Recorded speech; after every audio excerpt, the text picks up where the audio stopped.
The decade-old political flashpoint between the government of the time and the opposition has once again resurrected here in West Bengal, with the BJP asking the parliament, what about the mosque inside the Kolkata International Airport?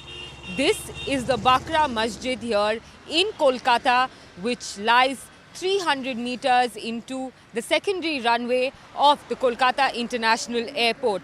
Devotees are taken through this airport premises in a bus to go offer their prayers inside the mosque. This has also given rise to a lot of questions on the operational factor of the Kolkata airport, security and safety of the passengers as well as the flights that come in. Kolkata is one of the busiest airports in the country, and it is also an international airport, which can only indicate to you how busy this airport can be.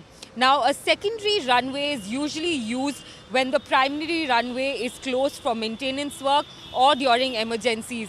But because of the existence of this mosque, the secondary runway has been facing roadblocks for decades now. In 1960, when the land was acquired, all the settlements were moved to what we call in the present day Madhyam Gram near Kolkata, but this mosque remained inside the premises of the Kolkata airport.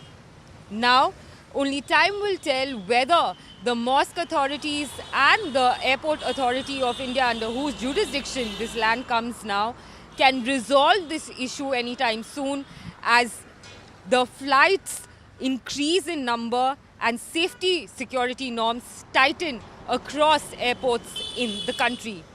With GD Shankar, this is Rashide reporting for NDTV.